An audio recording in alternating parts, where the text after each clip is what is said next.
welcome into another episode with another guest, Shea Cutshaw. Shea and I actually met, I don't know how long ago that was, but we met through the interwebs. Good dude, and well, all except for one thing, being a Miami Dolphins fan. Kind of have that. I'm just kidding. If anybody listens to the previous episode, I did mention in there about how I grew up in a Miami Dolphins household, so I do kind of have a soft spot for the Dolphins. How you doing, Shea?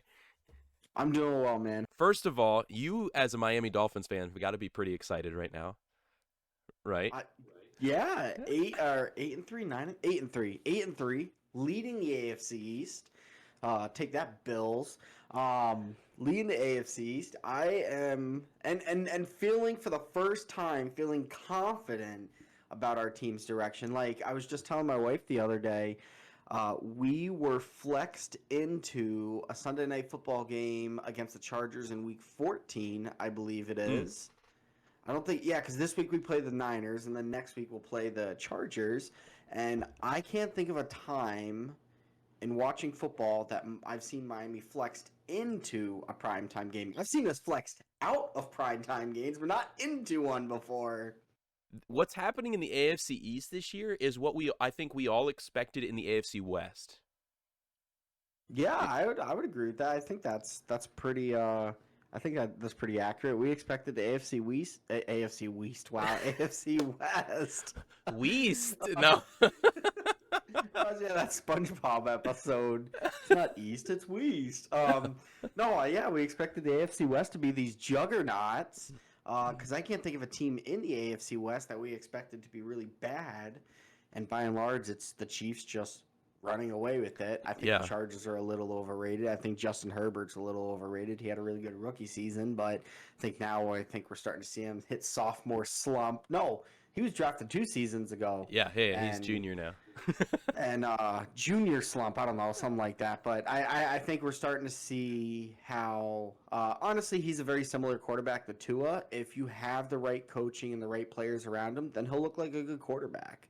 But he's not a Patrick Mahomes, Tom Brady, Peyton Manning, who's going to elevate these guys to play really well from nothing. So, who was it? Yeah, I actually expected the Raiders to fight for, and I had made a bold prediction that they would win the AFC West.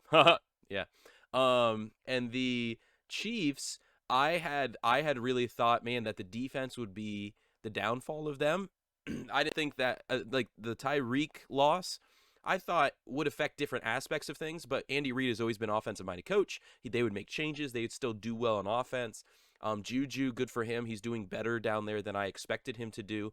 When it comes to the defense, though, I thought that's where there's going to be issues. But their defense has been playing pretty darn good football. And then, obviously, you get to the Chargers. The Chargers I had thought was going to be a wild card team this year.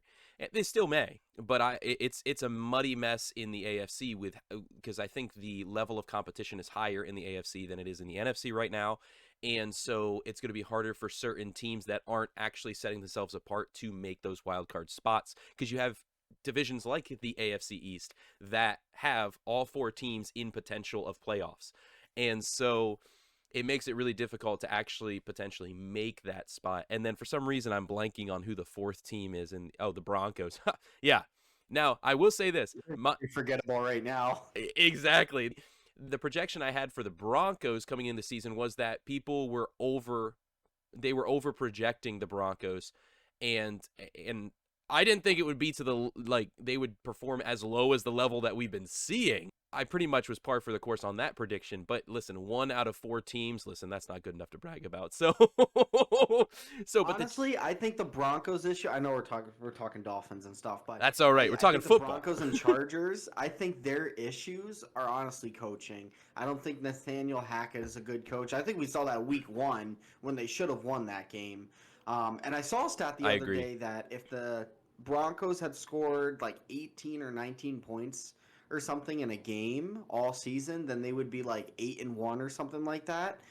So to me, that's a coaching thing right there. And then same thing, I think Brandon Staley, I love aggressiveness, but I think he's just I think he's trying to be aggressive for like a niche or something like that. Like he's trying to like, this is who I am, and I think we see that hurting. And I feel like Staley, if he wants to remain a coach, he's got to position the right people around him to help him, and I don't think he's doing that. And I think that's why we can turn back to the Dolphins here. I think that's why Mike McDaniel is doing so well because he's always been positioned around these gurus of coaches, and then even the staff that he's brought in to be with him are just people who I don't agree with keeping Josh Boyer, but that's fine. It is what it is. I kind of wish they actually brought Lovie Smith in to be the defensive coordinator.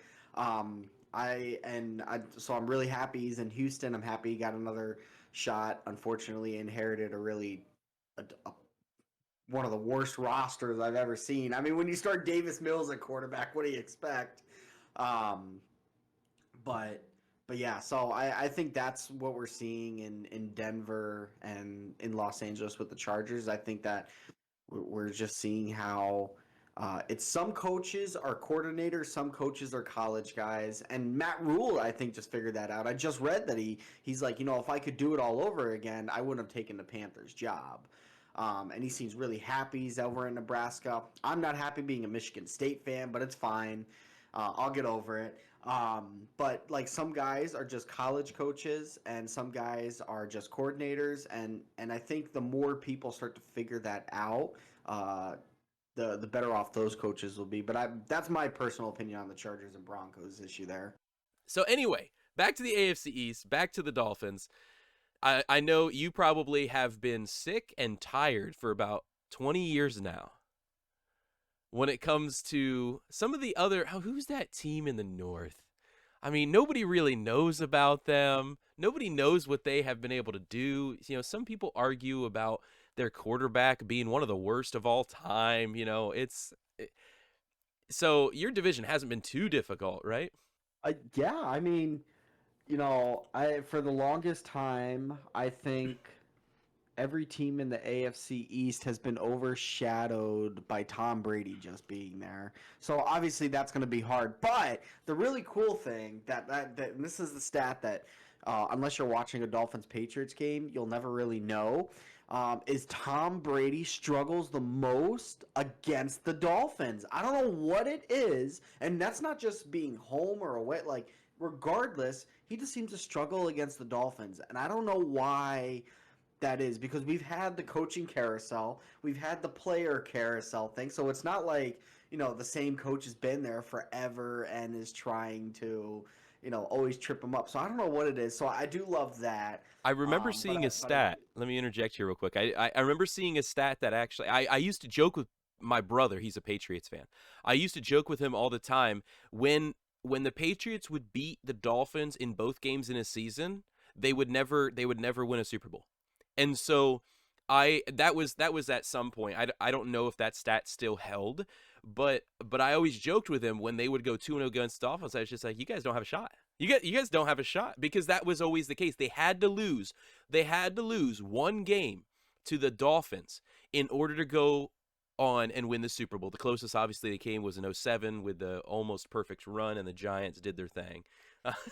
thank you, New York, and this year, thank you, Washington. Washington ended Philly's undefeated run, so still the only undefeated team out there. You're not undefeated. What are you talking about? 72 season. Sorry, that's what I'm referencing. Oh. No one can take that title. I got you. Yeah, so But we are undefeated when Tua is starting at quarterback. He has not lost a game this season. Three losses all came when he died against was it the Bengals? yeah. And then the next two games, that was the worst, because then the next game I think was the Jets, and Teddy Bridgewater gets hit in the end zone. That's when they changed all the protocols and everything like that, and nobody would have looked at the play and thought, oh, he has a concussion or something like that, but whoever the spotter was, because the rule said nope, he needs to go. Take one And play even at though least, he passed yeah. all the tests, the spotter was like, nope, he can't come back in, and he couldn't. So then we've got a third string, seventh round rookie Skylar Thompson playing. Okay, cool.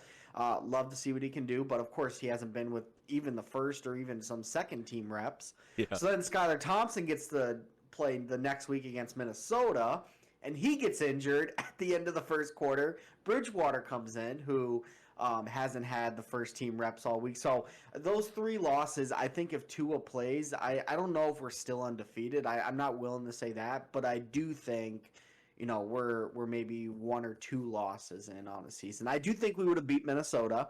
I don't know if we would have beat Cincinnati. I think they're a team you gotta figure out, what's happening. But I do You think never know. Yeah. we would have beat the Jets. I think for sure if Tua was playing with the offense that we had. So yeah, there's that.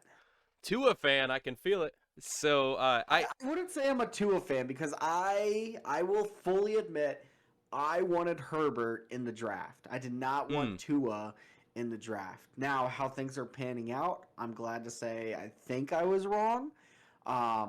Especially with all the I don't know if you saw the recent stuff about Tua. Like apparently he was in a dark place where he was asking himself like, "Do I suck?" and stuff like that. And that was from apparently last that was season, because but of the yeah. whole Brian Flores regime.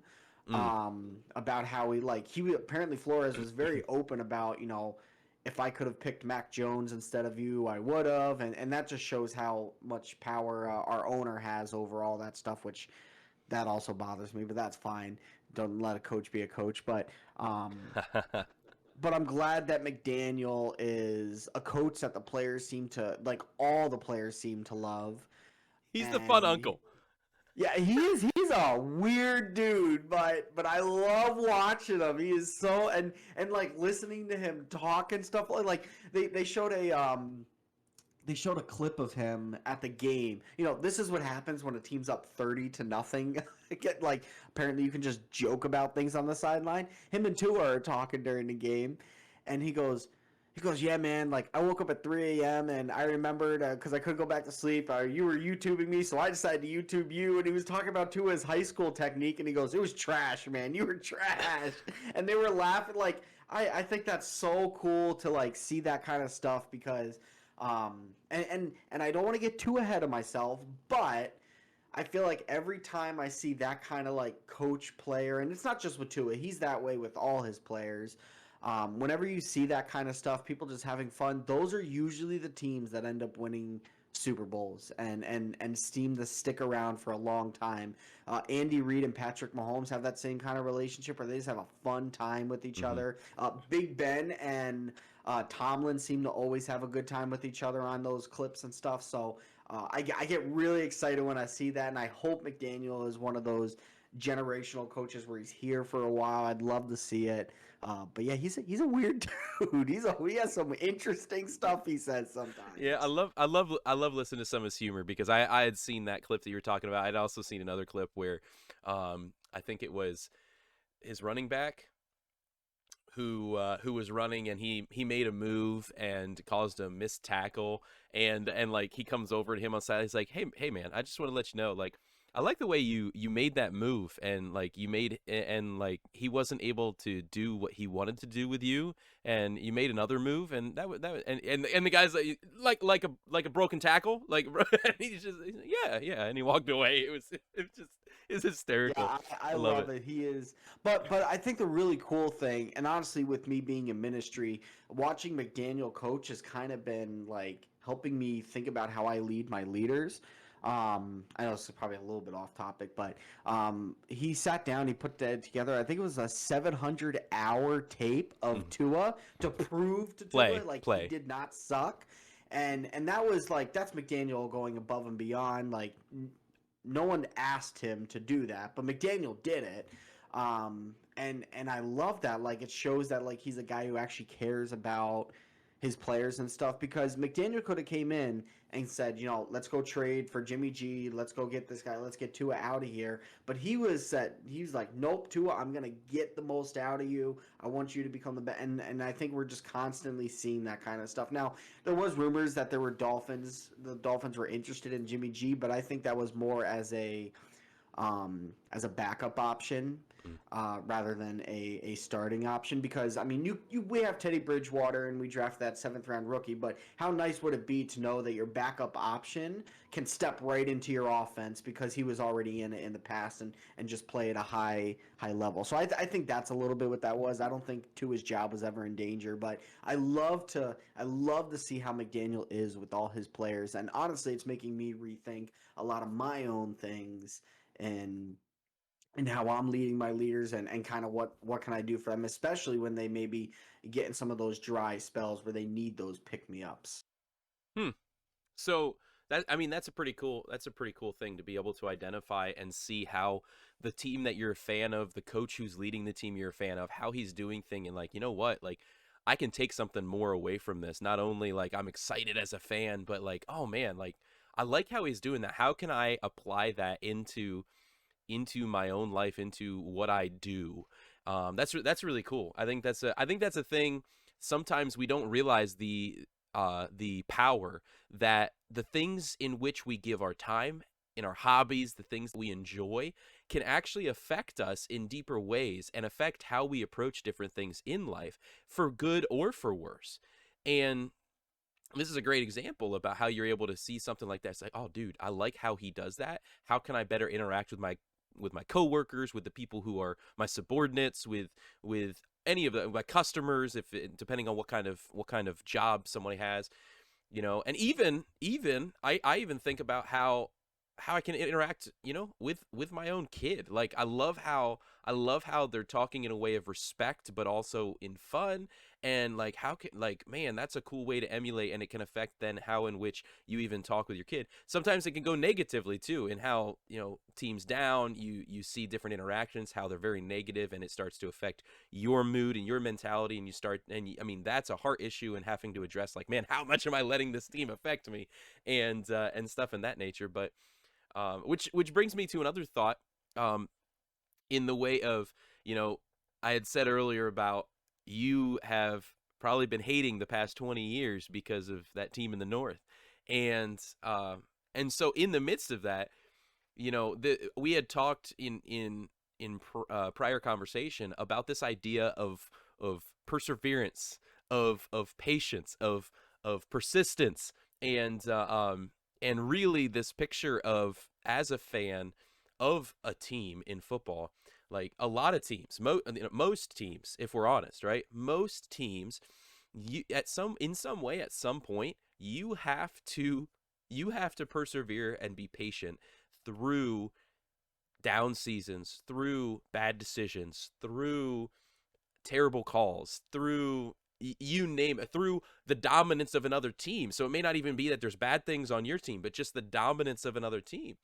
And so how has that, in your mind, how has that affected different things when you look at this idea of patience, of persistence, of within football, as a Dolphins fan?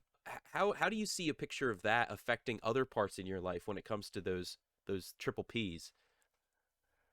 Yeah, I think even just that perseverance and patience aspect. Um, I mean, I see it affecting things like when I think about those topics in general. And it's always kind of cool to connect like your team and watching your team go through it. Even though it like some people might laugh and go, "Well, that's trivial. Like you're overthinking it and stuff like that." But honestly, when you're a Christian, I think you're supposed to overthink and you can see the beauty of the gospel and all these things that Hmm. we have. But um, I think we see it in things like my marriage. When I want, maybe I want my wife to be a little bit further along in something that we're working through, or I want to be further along as a husband and leader, whatever the issue may be at the time, right? Um, we want the overnight success, right? Like we want the big free agent signing, the splash.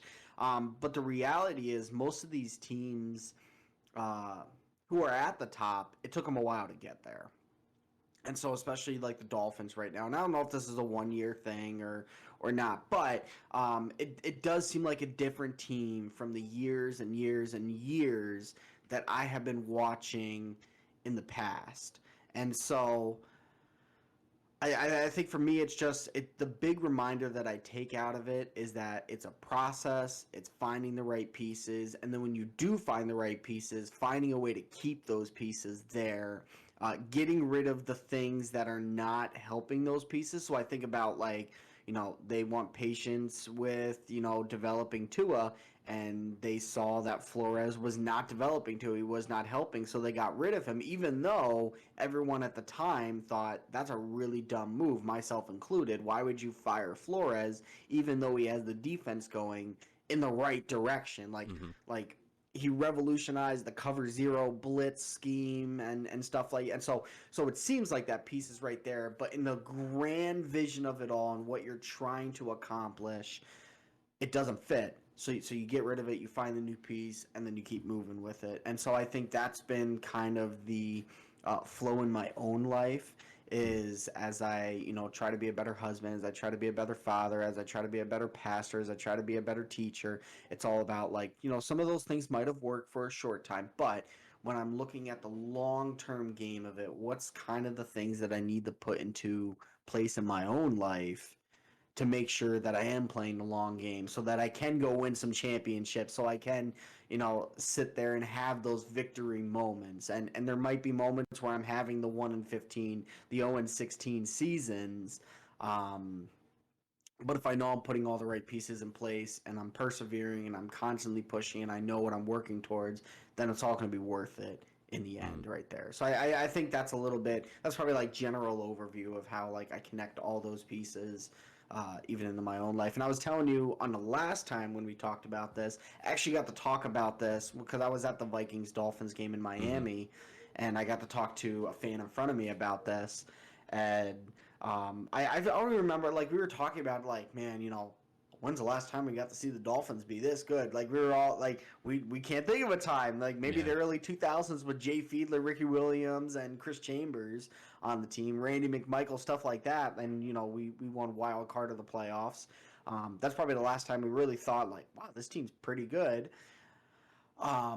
And then from there, we just started talking about, yeah, you got to have patience and persistence with this team and stuff like that. And then I was able to actually turn it into a gospel conversation because then he started asking, what do you do in your life? And I got to tell him how I was a pastor. And I said, honestly, I was able to say, like, it's a little bit like being a Dolphins fan as a pastor and a Christian when you're leading people. And just when you're leading your own self in your walk with the Lord, it's not everything's going to go the way that you want. You got to find those right people, like those right mentors in your life to be those coordinators for you. Mm-hmm. Um, so you can be a QB1 and with God as your head coach if you want to keep the sports analogies going and stuff like that, right? So it's just all about finding those right pieces, and at the end of it, the guy was like, "Man, I never knew I could have fun with God and religion and how you're talking about it right now. Like that was his big takeaway was I didn't know, like I never thought about connecting those pieces. I just thought it was this dry, boring liturgical thing where I just show up on Sunday morning, but I can see how it's this process. And he goes, it's just been really cool how you've been able to connect with it all. So he actually asked me, he goes, can you find me a couple churches in the area? I'd love to take my wife and kids to church this Sunday and start thinking about it. And thankfully, because of all the random Discord communities and stuff that I'm in, and different streamers that I met and so forth via Twitch and all that stuff. I've been able to meet different youth pastors, and so some youth pastors that I trust, and one was in Miami, and I'm like, well, I know this youth ministry, so let me offer up this church to you right now. And so as far as I know, he did go to church that Sunday. I haven't been able to keep up with them since then. We didn't really exchange contact information, but that was just kind of like a cool like takeaway moment of how I can use sports and then I can use it to glorify God and point people back to God. So, Mm. yeah. How have you experienced patience and persistence in your life that has either been a success or a failure story? I'd love to. Sometimes I think we only want to talk about the success, but sometimes I feel like we really learn from the failures. Yeah, you say that, and I think about college for me, honestly. So Mm. I am the first person in my family in like 3 generations to actually graduate college with a bachelor's degree. Oh, well, congrats. I'm the first person in like 3 generations to actually be a Christian, as far as I know, in my family. So I like honestly, the odds were stacked against me because I was doing everything that was so counter from my family. Mm. So when I went off to a Christian college, I remember my parents at the time, both of them, and they were divorced. So like I came from like this broken home, and I remember like stepping into a Christian world and nobody seemed to understand me. Mm. Everyone, like no one else came from a broken home. They've been their family and their dad and their grandpa, whoever. They've been 4 generation past. It seemed like that's everyone that I met, and nobody understood me. And so then so I got that, and then I got my parents tell me, this whole Christianity thing, like, I'm glad that you found something to, make you happy, but you don't really want to spend your whole life around it and stuff. You don't want to, spend 4 years of your life going to school to figure all this out to go be a pastor. So I had like these odds stacked against me, and there were many times during where I'm like, yeah, I could quit. I could just go, find some business job, work my way up the ranks, and be just fine or something like that. But honestly, if I didn't stay persistent, I wouldn't have met my wife through college. I met her the end of my junior year, going into senior year. So that's a little bit of time to get there. Yeah, yeah. Um, so if I didn't meet her, I wouldn't have had my 2 wonderful kids that I have now. I wouldn't have got my degree to be a pastor. I've now been a pastor, the youth pastor of my last church, and now my current church. I'm the family pastor there. Like none of those things would have happened if I didn't stay persistent and stay moving. And there were times when it sucked.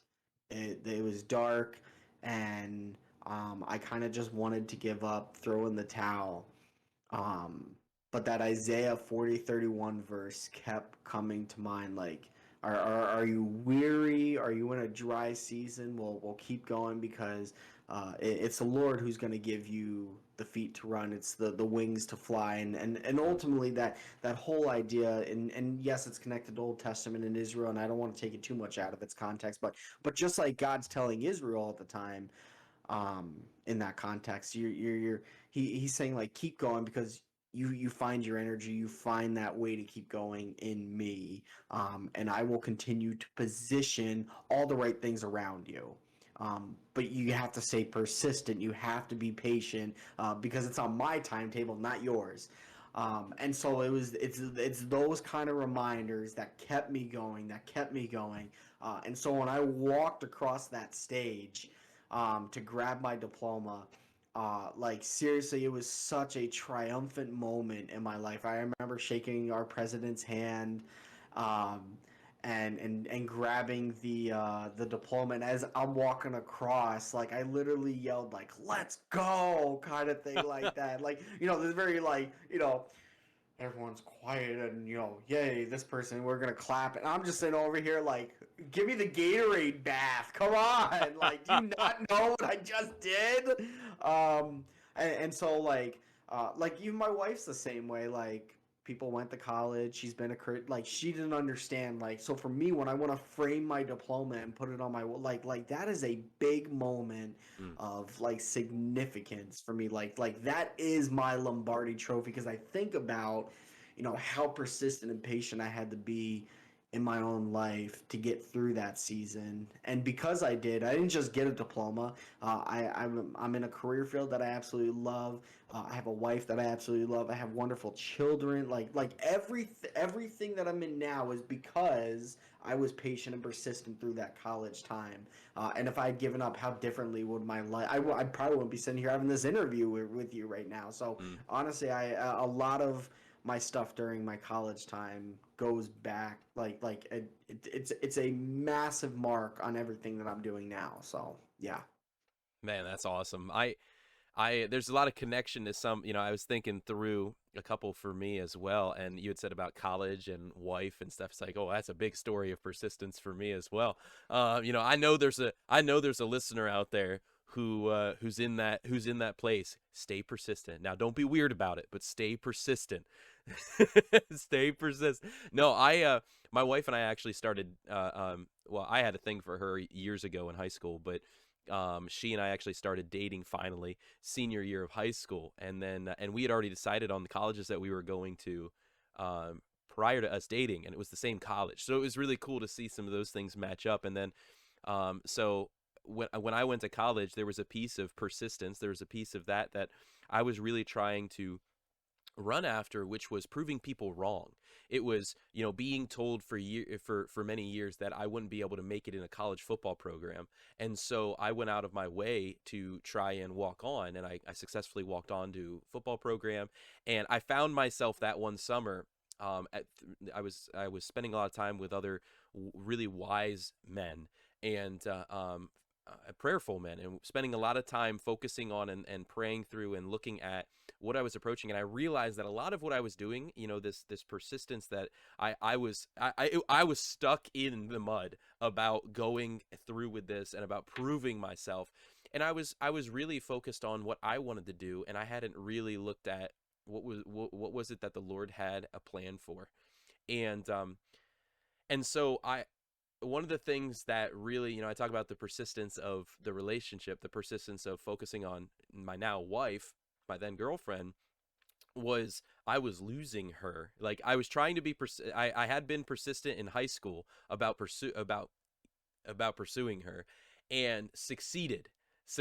Yes, I did it. And then I get to where I'm being persistent with football for my own reasons as well. And what I found was that I was losing that first piece that I had been so persistent of. And I was looking at those things of what are the things that are most important to me.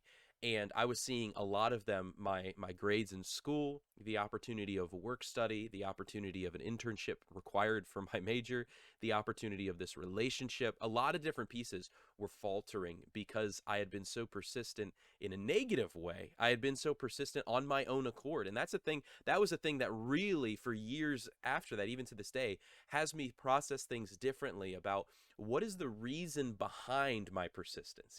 It's one thing for us to be persistent and have patience and persevere through different situations. But anyway, so I had this persistence and this focus of what I was going to do, and I realized that it was focused on me. It was all focused on me. And it's one thing to be focusing on something that creates opportunity, that betters yourself and betters your future. um it's another thing to be so selfish and so focused on yourself that you miss out on what great things the Lord has planned for you, because that's really the ultimate, is looking at what I have planned for myself and how good that might be versus what God can have planned for me, what God does have planned for me, and how that's the best that it could be. And there's a big differentiation there. So that persistence that I had for that, I had to actually then make a sacrifice. And that's the truth, is many times when you have when you look at the idea of patience, when you look at the idea of perseverance, when you look at any of these three P's, then you have the reality that if you truly want to make it through and make it matter, sacrifice is necessary. And so when it came to that, I had to sacrifice my place on the football team. And now God, and here's one of the cool things, for anybody who, I think of those who may listen, and I mention at different times about being a follower of Christ, and you've mentioned about being a Christian and stuff. One of the great things that has happened for me is in that choice of sacrifice, um and giving of that up, because I analyzed, I processed, and I thought through what was the most important and what did I need to be focusing on. Because I sacrificed that, God then was able to use that situation. And this is the cool thing. Because I had gone after those things, I'd gone after the football thing negatively. It could have been very easy for me to then just, for the Lord to be like, all right, we're okay. I didn't want you there. You acknowledge that now. Let's go where I want you. And it just had been done. But that's not what happened. I got the opportunity to be able to work with the film, and work alongside the coaching staff. And from there, that set me up with a resume. I was able to, literally a year out of college, I was able to get a job in high school football. And so with that, I've been doing that for 8 years now. I just finished my 8th season in high school football. And so it's the Lord used that, even though I was one could say disobedient, even though I was so focused on myself trying to do whatever it took to persevere, whatever it took to make it through with my dream and my focus. He was able to use that. So that's a really cool example. But anyway, so we talk about these pieces about, maybe with a wife or something like that. But another one that came to my mind, that I think is important to be real about as a man in this life is persistence against certain things. And the one of the ones that popped in my mind was the topic of pornography, the topic of these kind of things that really take away from us the best for us, and the persistence of, if you're a man, if you're a man, that there are temptations that arise in every way, shape, and form, and you have to. I mean, you choose. You either it's not anything for you to persevere for whatsoever, and that's going to be something that you are participate in. But if you're somebody who looks to fight against the idea, like a struggle with pornography, a struggle with any addiction of any kind, like the level of perseverance and persistence that you have and you have to work through is, I would argue, greater than anything else, than any other kind of perseverance that somebody could speak on, because it's been something that has completely changed how your Abdullah Ambagada. No, just kidding. How your prefrontal cortex is shaped, and the science and the chemistry of your mind, like the different pieces, the habits that you've now formed, and the strongholds of what sin has created in your life, man. And that's where for me, things like that, the only way, like, we as humans are like, we have been created in strong ways, like we have strong capabilities, but we will fail. We all have failed, because we're not perfect, and we all fall short of the glory of God. And so with that, man, in places like that, when I think about something that's so deep to our core, because it's something about football, something even about a marriage, like there are deep parts to that, don't get me wrong, about marriage and such. When it comes to something that continues to permeate from our within ourselves, something like a struggle with pornography is so huge. And I know we didn't talk anything about this topic. Like, we didn't talk about, hey, we could bring this up with this. It was just something that I felt like was something somebody may be struggling with.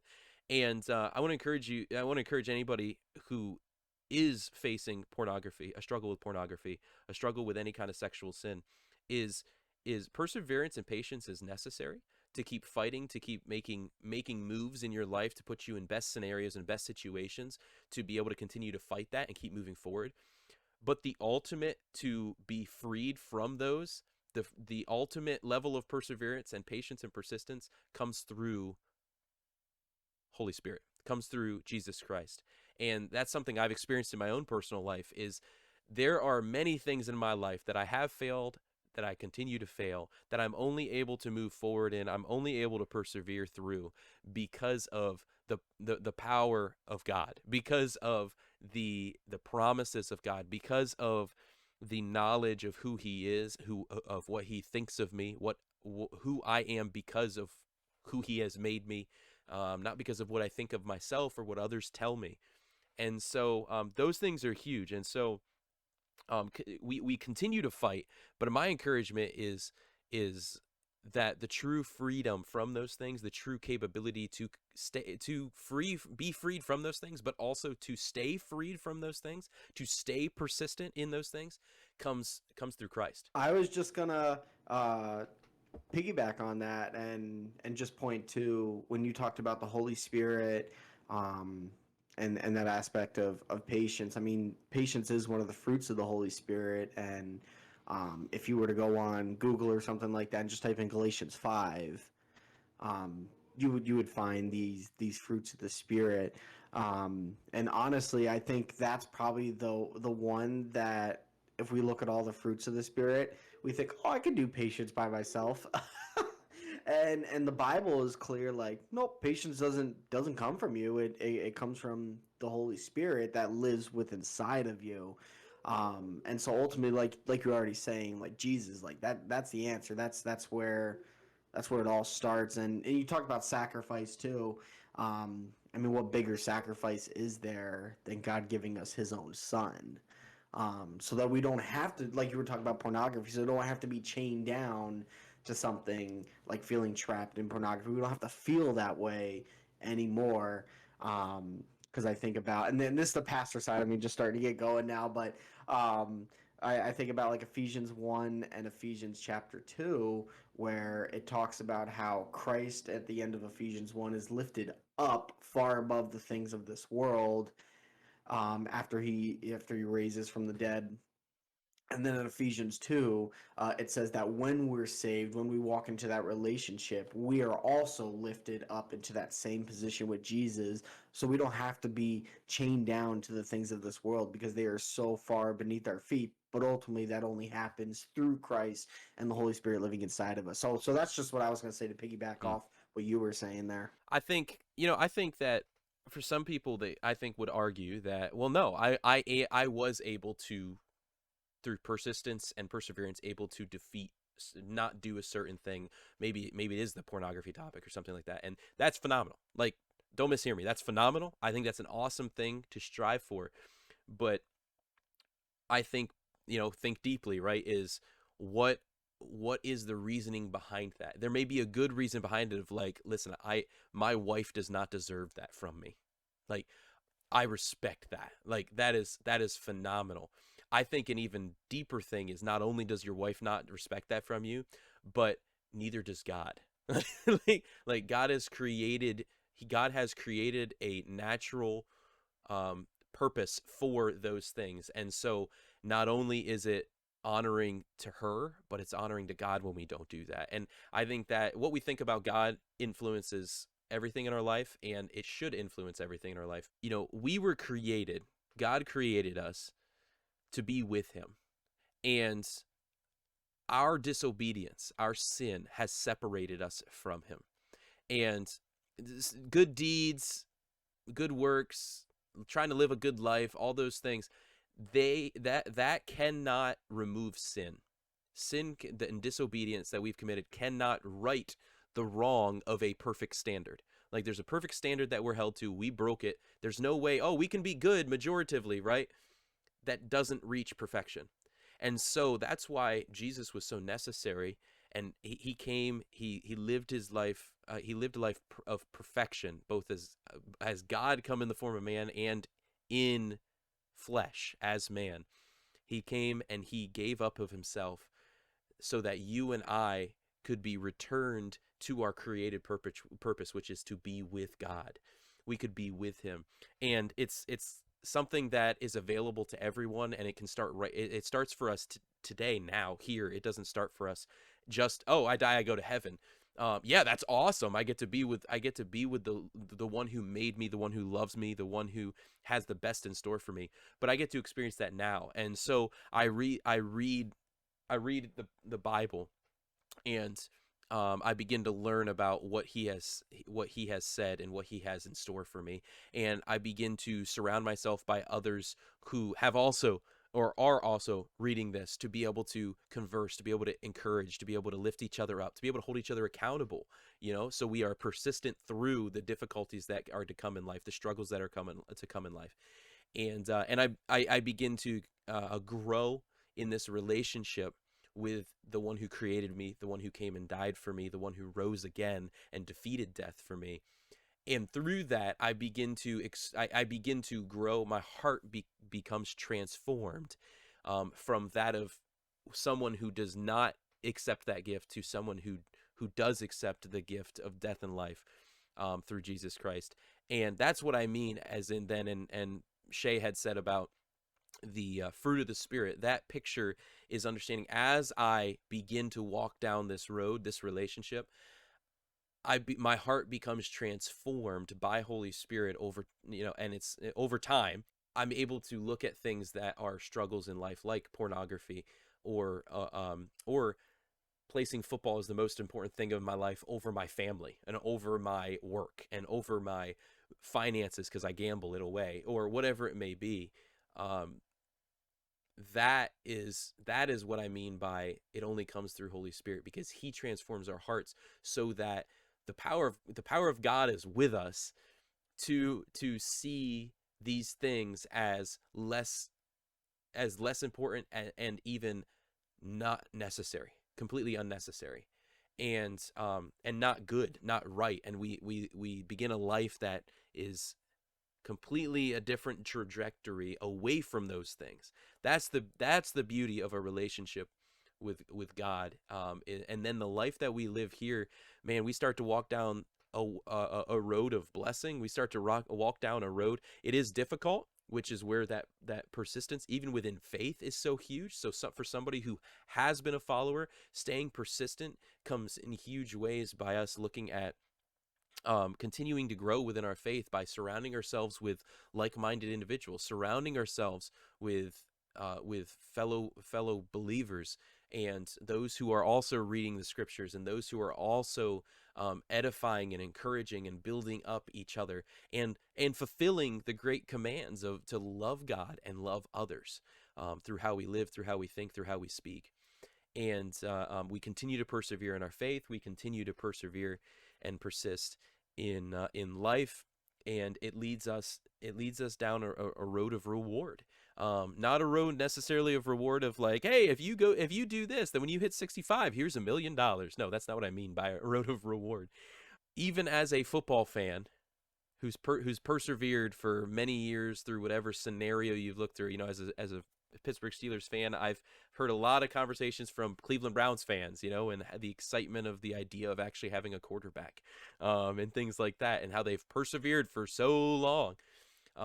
You have to, like, that carries you through, but it doesn't necessarily always create perceivable fruit. And what I mean by that is, just because you fight through to survive through the fact that your team never has a quarterback doesn't mean that you're going to live to see them actually have a sustainable quarterback. It's the same in life. There may be certain things that you struggle and persevere through that you may never actually see yourself out of, but the way in which you go about persevering through that, and persisting and having patience through that, is something that can be held as commendable, especially when we look at something of faith. If I persevere through whatever it is in life, whether it's poverty or something like that, and I'm patient and persistent through that, I look to do what I can in my part to maybe step out of that. But maybe it's not the Lord's will, and there's a way for me to be able to speak into the lives of others, and to be able to be an example to others in that specific topic, that world, whatever. And all my life I'm in that, and I even pass away in that. Well, the beautiful thing is that there are spiritual rewards to the way in which we go through the physical here on earth. And so that's a whole nother conversation. But so you may not be guaranteed a Super Bowl, but there is something very commendable about being persistent and persevering through, and with a team that you thoroughly enjoy, that you're loyal to, and that you have fun camaraderie around, etc., even if they may never actually take you to the promised land. That's true. That is, yeah, that's true. I don't know. I don't know if I'll ever get to see that, promised land. Maybe I'm more like Moses and I'll just never see it, and I'm just kind of walking with this team until they get there. But yeah, Yeah. I hope I do. But yeah, I amen everything you just said, man. I love it. Anything else you want to share about this idea of patience and persistence, whether from football to life, to kids, to parenting, to marriage, to family, to I mean, spiritually, I think you hit it on the head. So I feel like I would just be reiterating everything you just said. I think you stated that part perfectly. I just think about if you're someone who maybe is newly married, or you're trying to figure that whole thing out. um, Marriage is a patience game.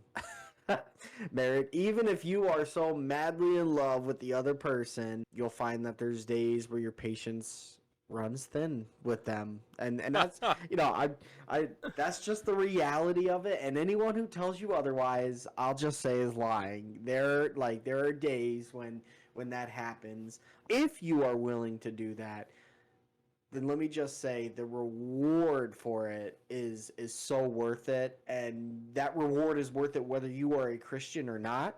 Hmm. I don't know if I'm allowed to say that as a pastor, but I'm going to, because I think there's a lot of patience and persistent marriages out there of people who aren't Christians, and they seek and they see the benefit of it. So it's worth it. It's worth it. It's worth it, especially in our day and age where marriage seems to be an afterthought in everyone's mind, and it's not this big thing. So that's probably what I would say there. Mm. And then in regards to like sports teams and fans, um, man, it's if you're a team that apparently is always doing well, well, that must be nice. I will say I've been accused already 3 times this year of being a bandwagon fan by people who don't know me when they hear me say I'm a Dolphins fan. And I gotta admit, I love it. I love hearing that because that means other people recognize that they're good. It's true. And I've been waiting a long time to hear people say something like that for me Yeah. because before my thing was always when I tell people I'm a Dolphins fan and they're like, "What? Why do you like the Dolphins?" Stuff like that, and I go, the one thing I always would say was, "Well, you can't accuse me of being a bandwagon fan. There's nothing to Yeah. support there." So, yeah, That's funny. it's kind of cool to see the fruits of it now. My prediction, not that you asked for this, but my prediction for the Well, AFC East, I actually was just about to say. Let's hear it. I Let's think the hear it. Bills will end up winning the AFC East, unfortunately. I'd love to Oh. see Miami win it. I do think the Bills will find a way to do it. I think Miami gets in the wild card. I think they end Okay. up as either the 5 or 6 seed. I think they make it to the AFC Championship and they lose to the Chiefs. I think the Chiefs play the Vikings in the Super Bowl because I think the Eagles are a little overrated this year. I Mm. don't think they're all that chalked up to that they look like they are. I think the cracks are starting to show right now in their team. And so I think it's a Vikings Chiefs Super Bowl, and I think the Chiefs dominate in that game 35-14 for Patrick Mahomes to have another Super Bowl. And it just kind of proves that he doesn't need a Tyreek Hill or something like that in his team. It just shows how good of one a coach Andy Reid is and how good of a player Patrick Mahomes is. That is my outtake, I guess mid-end of season outtake. That's kind of how I think it's going to be. And as a Dolphins fan, I'm okay with that. It'd be fun to see a rematch of the 49ers Chiefs. Really? That's what you'd want to see. I was thinking if the 49ers made it, it'd be cool to see the Dolphins make it because then you get that Shanahan McDaniel showdown Mm. again. Well, and So I that thought that'd be kind of cool. that may be. I'm just thinking out of potential right now. I think NFC right now, the team that I think could make, yeah, I mean, the top three right now would be the Eagles, the Niners, and the Vikings. And out of those, I think it would come down to the Niners and the Vikings, personally. Yeah, so that's interesting though to hear. You do think they'll win a game in the playoffs, right? You think that? Yeah, Okay. so I think what's so honestly I could be wrong because it comes down to the Bills and Dolphins game in week was that 14? What are we on right now? 13, 15, something like that. I have It's in no like 3 clue weeks. anymore. Um, it's in 3 weeks, and the winner of that game will be the team that wins the AFC East, in my opinion. Are you thinking when you say Vikings Chiefs and the Chiefs own the Vikings, are you saying like the Denver Carolina Super Bowl level of dominance? Oh yeah, Or when Cam Newton got absolutely wrecked, yeah, yeah. I do. I don't think the Vikings have a defense that can hold up against, honestly, just my opinion, a West Coast style attack offense. And that's kind of what the Chiefs are. That's what the Niners are. That's why I think they would have lost to the Dolphins if Tua was at the helm. They seem to struggle when you have those receivers who are going across the field and going in the open and the short routes and stuff like that. I mean, that's how the Cowboys beat them like they did. They didn't Mm, go deep against the Vikings. The Vikings will beat you if you try to do the whole standard passing and running, but that's kind of what they did with CeeDee Lamb in that game when they won 40-3. mm, They were sending Pollard out on the fly routes out of the backfield, so, stuff like that. Um, that I think Minnesota cannot stop. They just don't know how to stop it because I think they're still stuck in a very traditional idea of defense. So that's why I think Chiefs, 49ers, Dolphins. I'm trying to think of other teams that kind of run it like that. Maybe Rams. They have something of that sort of an offense. I think any kind of offense that runs like that will beat Minnesota. So that's why I think the Chiefs just absolutely dominate there. Because then what'll happen, especially against the Chiefs, is then the Vikings will start to commit against those shorter passes.